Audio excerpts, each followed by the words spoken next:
My parents took out a loan to buy my brother a sports car. I got cleaning supplies. I walked out and built my own life. A year later, they're calling me in tears, begging me to save them from ruin. The last line of code clicked into place, and a quiet wave of satisfaction washed over me. It was a clean solution to a messy data parsing problem that had plagued our department for weeks. For a brief, shimmering moment, I felt a sense of purpose, a small glow of pride in the silent, ordered world of logic and function that I commanded from my cubicle. It was 6:15 p.m. on a Friday. The office was emptying out, the fluorescent lights humming a lonely tune. That's when my phone buzzed, shattering the peace. It was Mom. "Coming home soon, sweetie. Need you to help get things ready for Kyle's big day." The glow vanished, replaced by a familiar, leaden weight in my stomach.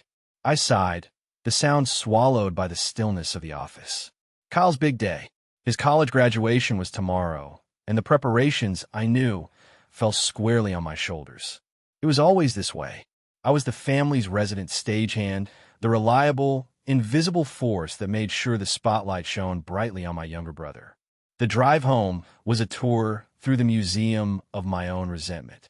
Every stoplight, every familiar turn brought forth another exhibit.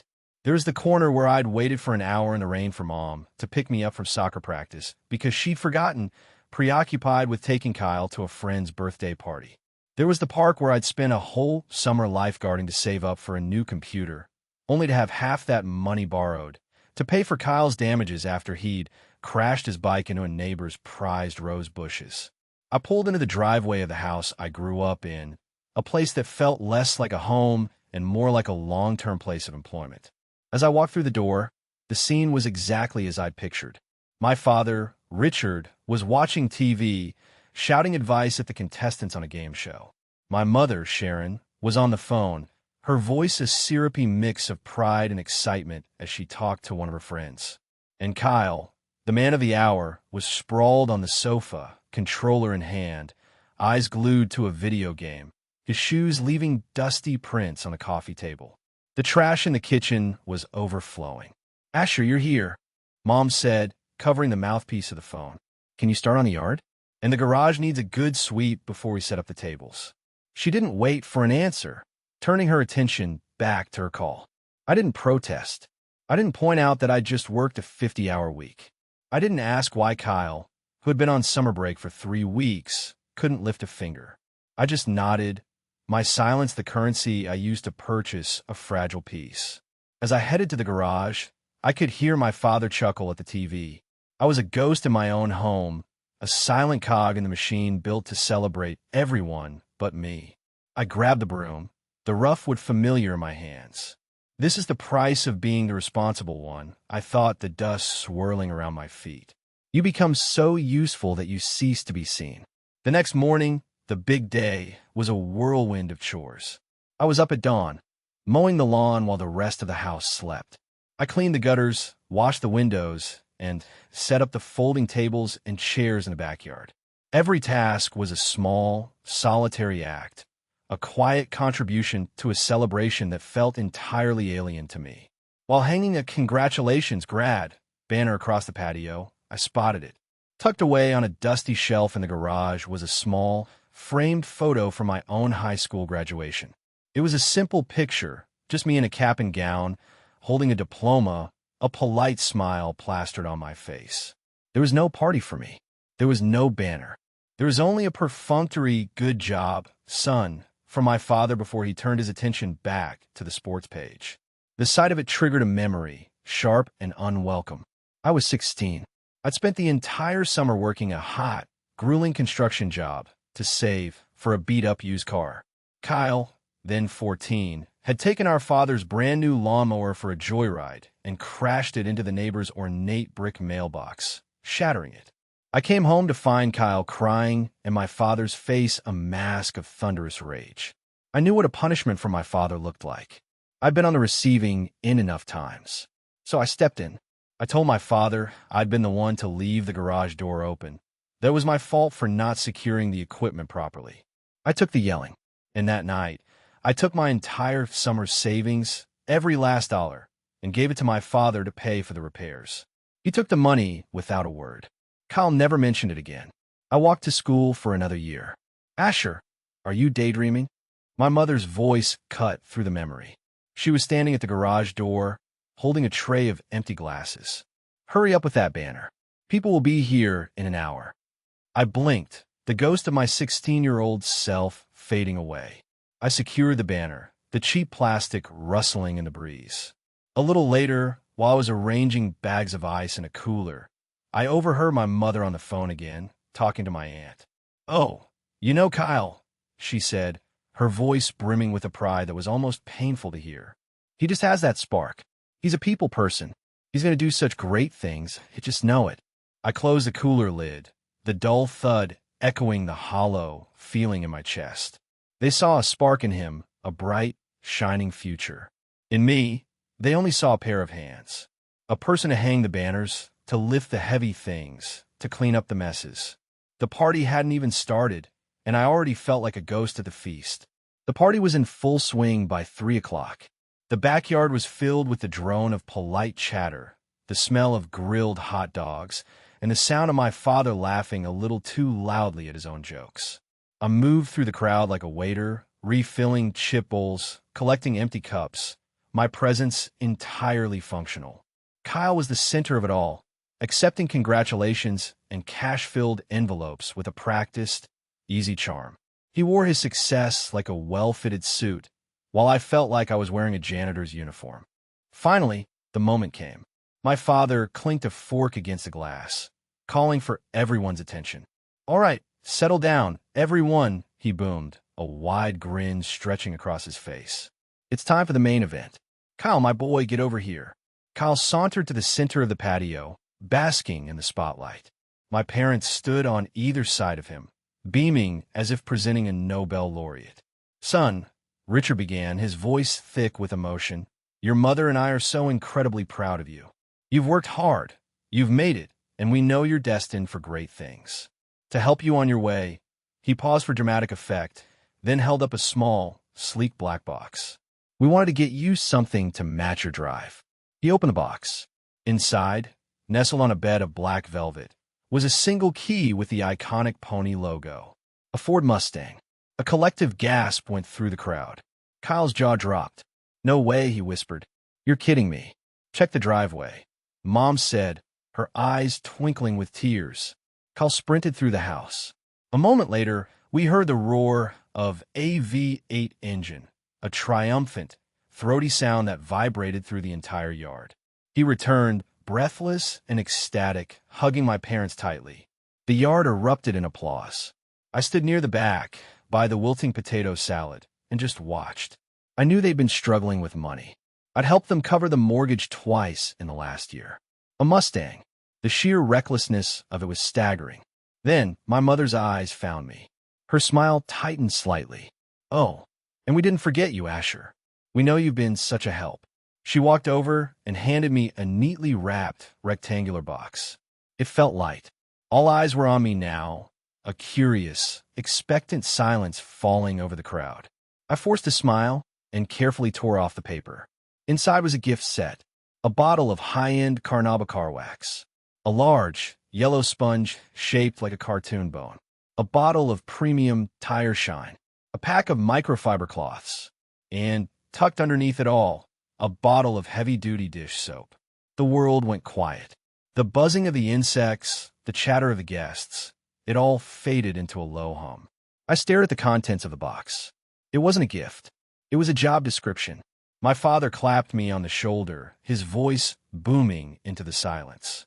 "See? Now you can be even more useful around here. Gotta keep your brother's new ride looking sharp." A few people chuckled awkwardly, and Kyle, standing by his new car's invisible halo, just snickered. "Nice one, bro," he said, his voice dripping with condescension. "My car's gonna need washing." I looked up from the box and met my father's eyes. And for the first time in my life, I didn't see my dad. I saw a stranger who had just handed me my uniform. My anger wasn't hot and explosive. It was a wave of ice water, a sudden, horrifying clarity that washed away 26 years of trying. I calmly placed a box of sponges on the ground. I need some air. The words left my mouth before I had even consciously formed them. My voice was flat, devoid of any emotion I was supposed to be feeling. No anger, no hurt, just a hollow calm. I turned and walked toward the house, my back to the stunned silence of the party guests and the confused faces of my parents. Asher, where are you going? My mother called out, her tone a mix of confusion and irritation, as if I were a misbehaving child spoiling the festivities. I didn't answer. I walked through the sliding glass door, across the living room, and up the stairs to my bedroom. The room itself was a time capsule of my forgotten hobbies and interests. A dusty guitar in the corner, half-finished programming books on the shelf, things I'd set aside to be more responsible. I grabbed the worn leather backpack I used for work, the one that was always ready to go. I didn't pack much. A few changes of clothes, my laptop, the charging cables that were the lifelines of my modern existence, and the worn copy of a book on software architecture. My essentials. I could hear their footsteps on the stairs as I zipped the bag shut. They appeared in the doorway, just as I slung it over my shoulder. My mother's face was a mess of bewilderment. My father's was clouding over with anger. "What in the hell do you think you're doing?" he demanded, his voice low and threatening. "I'm leaving," I said simply, meeting his gaze without flinching. "Leaving?" My mother's voice cracked. "What do you mean, leaving? You can't just leave. Your family is here. All our friends." "This isn't a family," I said, and the cold truth of the words settled in the air between us. "This is a company, and I'm its most dedicated, underpaid employee. Today was my performance review." I gestured vaguely in the direction of the backyard. "I've been given my tools and my new duties, and I decline." My father's face went from angry to purple. "Don't you dare be so disrespectful. After everything we've done for you, we put a roof over your head. You put a roof over your handyman's head."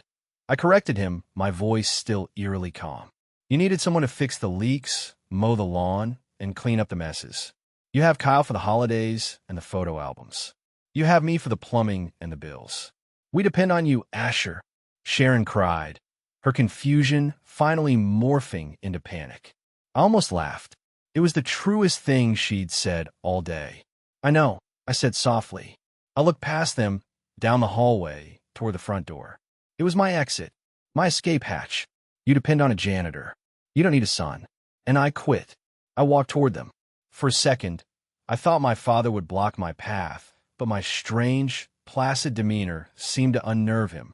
They parted, and I walked between them, not touching either of them. I went down the stairs, opened the front door, and walked out into the late afternoon sun. I didn't look back. I pulled out my phone, my fingers steady, and called the one person I knew would understand. "Marco," I said when he picked up. "Hey, can I crash on your couch for a few days?" Marco's apartment was on the 5th floor of a walk-up in a part of the city that was more concrete than jungle. It smelled of his roommates' incense and takeout food, a chaotic but welcoming scent of independence. He didn't press for details. He just saw the look on my face, pointed me to the lumpy but clean couch, and handed me a beer. "Whatever it is," he said, "you're welcome here as long as you need." For 3 days, I barely moved from that couch, existing in a state of suspended animation. The shock was wearing off, replaced by waves of anger, then grief, then a profound, terrifying emptiness. What had I just done? I'd walked away from the only life I'd ever known. On the 4th day, I started looking for apartments. I found a tiny studio, barely bigger than my old bedroom, with a window that looked out onto a brick wall. The radiator hissed, the pipes gurgled, but it was mine. I paid the first month's rent and security deposit with the emergency fund I had diligently saved, the fund my parents didn't know existed. My new life was a study in contrasts. By day, I was the same Asher in my data analyst job, meticulous and reliable.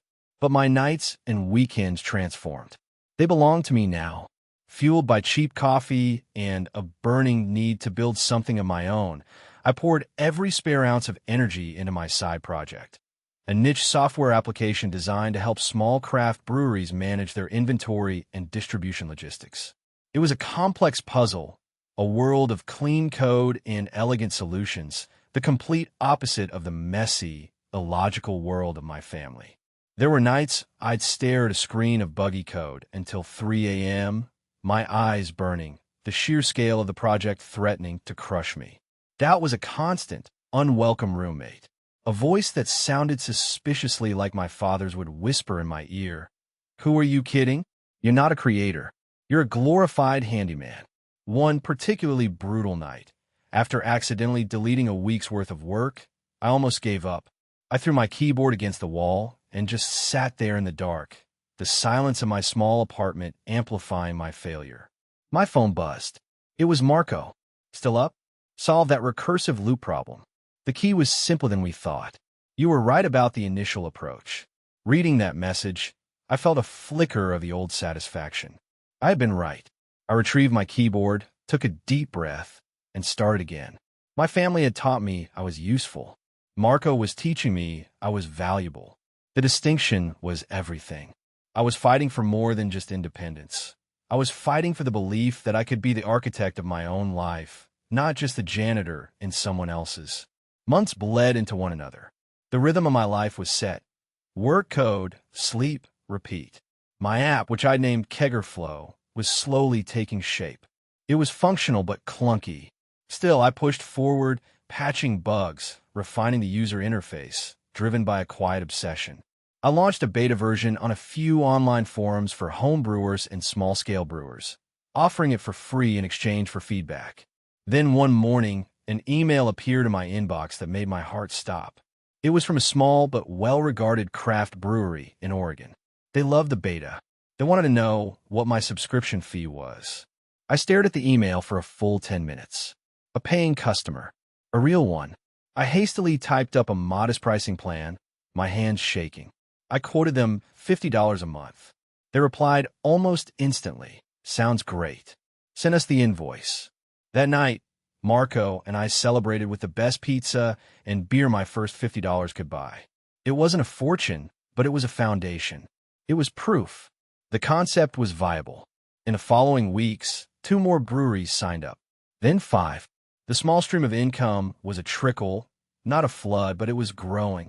Just as I was starting to feel the first real stirrings of momentum, I was summoned to the office of my manager, Mr. Henderson.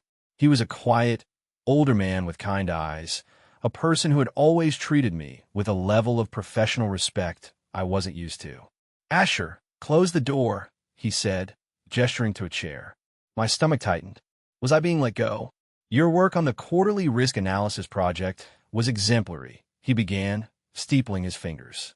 "You didn't just present the data. You interpreted it in a way that identified opportunities we had all missed. You have a good head on your shoulders." He paused, and I held my breath. The senior analyst position for the Midwest region is opening up. It's a promotion, more responsibility, a team to manage, and a significant pay raise. I've recommended you for it. It's yours if you want it. I was floored. A promotion, a team, the safe path, the respectable path, was being laid out before me on a silver platter. It was everything my parents would have wanted for me. It was the ultimate definition of being responsible. For a terrifying moment, I was tempted. It was a sure thing, a comfortable life. Keggerflow was a long shot, a gamble. I thanked Mr. Henderson and asked for a day to think about it. That night, I didn't code. I just sat in my apartment, the 2 futures warring in my mind.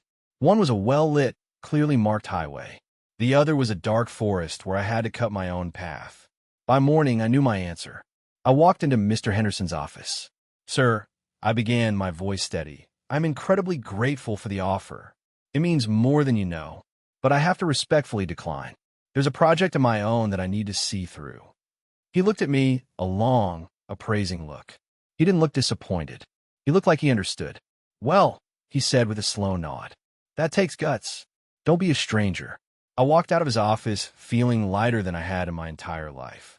I hadn't just quit a job I hadn't yet started. I had quit the idea of living my life for someone else's approval. With the decision made, I poured myself into Keggerflow with renewed vigor. The small trickle of income was becoming a steady stream. I was still working my day job, but now it felt like a countdown timer. And just as my life was beginning to find its own orbit, the gravitational pull of my old one began to tug at the edges. It started subtly. A text from my mom. Thinking of you. Hope you're well. I replied with a polite, sterile, I'm doing fine. Thank you. A week later, another one. Your father and I were just talking about that time we all went to the lake. Good memories. I didn't reply to that one. I knew this tactic. It was the reconnaissance phase, testing my defenses, looking for a crack. Then the tone shifted. A voicemail from Sharon appeared one evening. Asher, honey, it's Mom. Her voice was strained. We were just wondering how you are. Things here have been a little tight. The payments on the car are a bit more than we anticipated. And with everything, it's been a lot. I deleted the voicemail. I knew what everything meant. It meant the household was running less smoothly without its unpaid manager. It meant the small financial buffer I sometimes provided was gone. The next assault came from a different flank. An unknown number rang one Saturday morning. I answered cautiously. Asher, it's your Aunt Carol. My stomach churned. Aunt Carol, my father's sister, the self-appointed keeper of the family peace, which usually meant guilting everyone into compliance. Your mother called me. She's terribly worried, Carol began, her voice dripping with sanctimonious concern. Asher, I know you feel hurt, but that's your family. You can't just throw them away. Your parents are getting older. They made mistakes. We all do. But you're the bigger person. You have to be the one to reach out, to forgive. Did they tell you what happened? Aunt Carol? I asked, my voice cold. They told me there was a misunderstanding about a gift, she said dismissively. It's a silly thing to tear a family apart over. Blood is thicker than water, Asher. Sometimes blood is just the thing that's drowning you, I said, and before she could launch into another lecture on family duty, I hung up. The pressure was mounting. They were deploying their guilt trip ambassador. It rattled me more than I wanted to admit. It was easy to be resolute in my anger, but the idea that I was being unforgiving or childish pricked at my deepest insecurities. They were trying to reframe my escape as an act of petulance, and a small, terrified part of me was starting to wonder if they were right. The confrontation I had been dreading and expecting arrived on a Tuesday night. A loud, insistent knock on my apartment door startled me out of a deep coding session. I wasn't expecting anyone. I looked through the peephole, and my blood ran cold. It was Kyle. He looked diminished. The easy, confident swagger was gone. He looked thinner, tired, and his clothes were rumpled. I hesitated for a long moment, then opened the door, leaving the chain on. Asher, he said, trying for a friendly smile that didn't reach his haunted eyes. Hey, man, can I come in? What do you want, Kyle? I asked, my voice flat. Just wanted to talk. See how you're doing. He shifted his weight from foot to foot. Look, can I please just come in for a second? Against my better judgment, I slid the chain off and opened the door. He shuffled into my small studio, his eyes darting around, taking in the Spartan furniture, the whiteboard covered in code, the stacks of books. Nice place, he lied. We stood in an awkward silence for a moment before he finally broke. Look, man, he started, his voice dropping to a conspiratorial whisper. Things are bad at home. Real bad.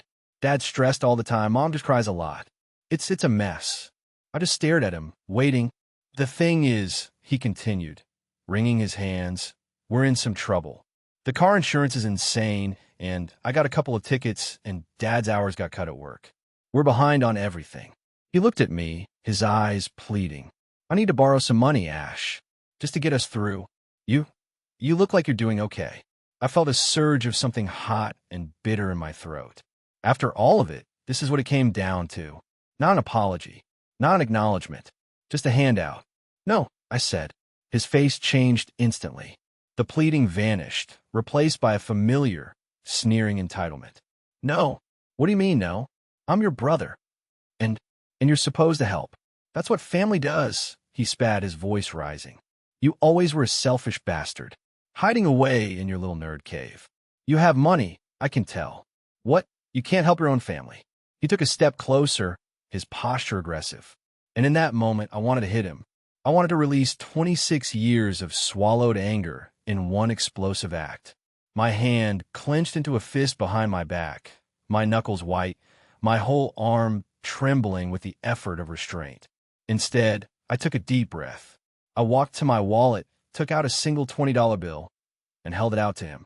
his face contorted in confusion. "What's this?" "For a bus ride home," I said, my voice dangerously quiet. "That's all I can do. Now, get out of my apartment." He stared at the bill, then at me, his mouth opening and closing silently. For the first time, he seemed to understand that the old rules no longer applied. He snatched the bill from my hand, shot me a look of pure hatred, and stormed out, slamming the door behind him. I stood there, my fists still clenched, until the trembling stopped. The visit from Kyle left me shaken. Seeing him so desperate, so stripped of his usual golden boy armor, had stirred something unwelcome in me, a toxic cocktail of pity and guilt. For the next few days, I was distracted, my code littered with stupid mistakes. The image of his face, a mixture of rage and desperation, was seared into my mind. Then, on Friday evening, I got a voicemail. It was from a number I didn't recognize, but the voice was unmistakable. It was my father, but it was a voice I had never heard before. It was fragile, broken. "Asher," he began, his voice raspy, punctuated by a long, weary sigh. "Son, it's Dad. I know I have no right to call you. I know I messed up. Badly." He paused, and I could hear his shaky breath. "That day, with a gift, there's no excuse for it, son. It was a stupid, cruel thing to do. I've been thinking a lot since you left. About everything. About how we treated you. How we took you for granted. You were always the strong one, the one we could count on, and we punished you for it. We were wrong, Asher. I was wrong." Tears pricked at the corners of my eyes. I sank onto my couch, the phone pressed hard against my ear. "Your mother misses you terribly. The house is just an empty building without you. It's not a family anymore. I miss my son. I just want my son back. Please, Asher, think about it. We can fix this. I promise." The call ended. I sat in the gathering darkness of my apartment, the city lights beginning to blur through my tears. He had never, not once in my entire life, apologized to me for anything.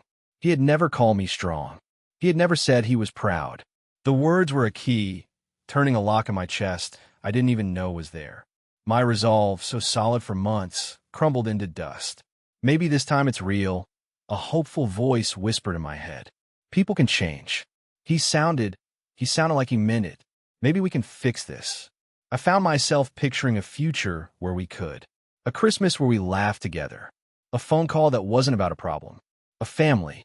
I replayed the voicemail, clinging to the sound of his broken voice. Just as I was reaching for my phone to call him back, to say I'd come over to talk, my screen lit up with a new text message. It was from my mom. My heart leaped. Maybe she was texting to second his apology. I opened it. The words burned themselves onto my retina. "Richard, did he buy it? I think your apology sounded very convincing. If he sends the money, we can cover Kyle's insurance increase, and maybe even that speeding ticket. Just push him a little more." I read it once, twice, a third time. The room grew cold. The air thickened. It wasn't a key that had turned in my chest. It was a knife. She hadn't been texting my father. In her haste, in her desperate, conniving panic, she had sent it to me. The hope, the forgiveness, the image of a happy family. It all evaporated, leaving behind a vacuum of black, absolute certainty. The voicemail wasn't an apology. It was a script, and I had almost given it a standing ovation. For a long time, I didn't move. I just sat there on the couch, the phone glowing in my lap, displaying the evidence of their final, most profound betrayal. The anger I had felt before, the hot rage after the party, the cold fury during Kyle's visit, was gone. In its place was a stillness, a serene and absolute calm that felt like the eye of a hurricane. The emotional storm that had been raging inside me for months had finally blown itself out. All that was left was the wreckage and a clear, unobstructed path forward. There was no more debate, no more wrestling with guilt or obligation. They had given me the gift of clarity, more potent and permanent than any box of sponges. They had shown me, in their own clumsy, desperate handwriting, who they truly were. And I believed them. My movements were slow and deliberate, like a surgeon performing a necessary amputation. I held down the power and volume buttons on my phone, capturing a screenshot of my mother's text message. The image sat in my photo gallery, a small, damning piece of digital truth. I opened my messaging app. I created a new group chat. I added 3 contacts: Mom, Dad, and Kyle. I attached the screenshot to the message. The image of my mother's words, stark and undeniable, filled the composition window. I stared at it for a moment, then typed a single sentence beneath it. This is my final response. Do not contact me again. My thumb hovered over the send button. There was no hesitation, no last-minute pang of doubt. I was not destroying a family. I was cauterizing a wound. I was choosing to save the patient, and the patient was me. I pressed send. The message delivered instantly. I watched the 3 small delivered notifications pop up beneath my message. Then, without waiting for a reply that I knew would be a chaotic scramble of denials and excuses, I went into my contacts list. I found Mom, tapped on her name, and scrolled to the bottom. Block this caller. Confirm. I found Dad. Block. Confirm. I found Kyle. Block. Confirm. I went to my email and created filters to send any message from their addresses directly to the trash. The entire process took less than 2 minutes. It was a quiet, clinical, digital execution. And when it was done, I put my phone down, walked to the window, and breathed in the cool night air. For the first time, it felt truly clean. A year can feel like a lifetime, or, in my case, the beginning of one. The year that followed my digital severance was one of profound silence and ferocious growth. The absence of my family's drama left a vacuum in my life, a space that I filled not with loneliness, but with focus. I quit my data analyst job 3 months after blocking their numbers. The risk felt immense, but it was dwarfed by the potential reward of being my own man. Kegger became my world. I lived and breathed its code, its marketing, its customer service. The trickle of income became a river. I hired Marco as my first official employee, and we moved from my tiny studio into a small, shared office space with real desks and a coffee machine that didn't require me to boil water in a saucepan. My life found a new architecture, one of my own design. I moved into a new apartment, a place with a small balcony that overlooked a park. I bought a rail bed. I started hiking on the weekends, losing myself in the quiet grandeur of the mountains, a silence that was healing, not oppressive. I was building something more than a company. I was building a life, one that fit me. One afternoon, about a year after the last message, Marco and I were celebrating a major milestone.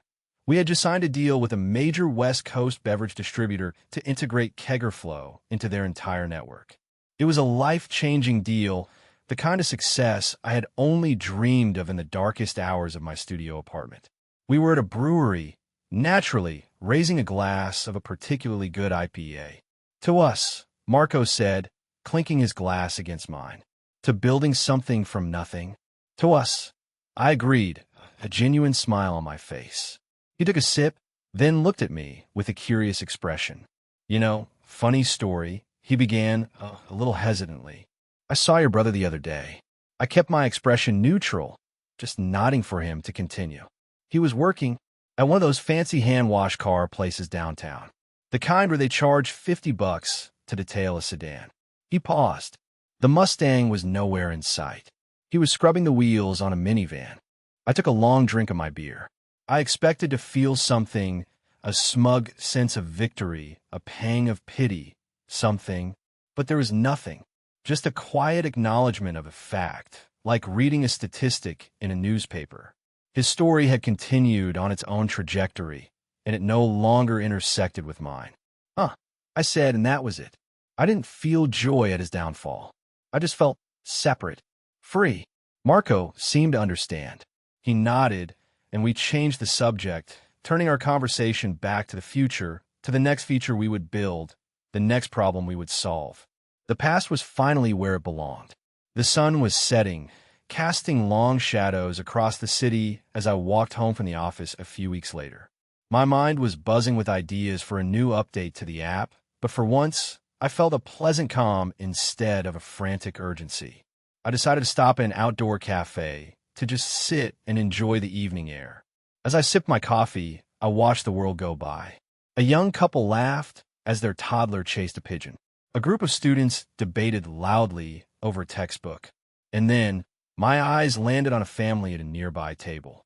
A father was patiently showing his two sons, they couldn't have been more than 10 and 12, how to play a complicated-looking board game. He treated them with an equal, gentle attention, explaining a rule to the younger one, then praising the older one for a clever move. There was an easy, unforced warmth between them, a balance that felt as natural as breathing.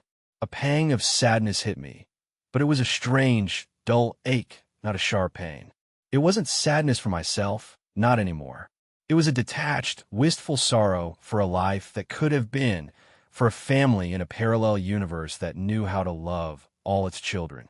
I felt a sense of loss for the boy who had spent years trying to earn a seat at a table like that, only to realize his invitation was never coming. I looked away from them and saw my own reflection in the dark glass of the cafe window. I saw a man of 27, his face calmer and more confident than it had been a year ago. There were still faint shadows of weariness around my eyes, but they were from long hours of passionate work, not the soul-crushing exhaustion of neglect. I was the architect of the man in the reflection. I had built him. They had wanted me to be useful. That was their only metric for my worth. And in the end, I had finally fulfilled their wish, just not in the way they'd intended. I became useful to the one person they had always taught me to ignore, myself. I finished my coffee and stood up to leave. The world is full of different kinds of families. Some are forged in blood and bound by obligation. The best ones, I realized, are built on a foundation of respect, and you have to be willing to do the construction yourself.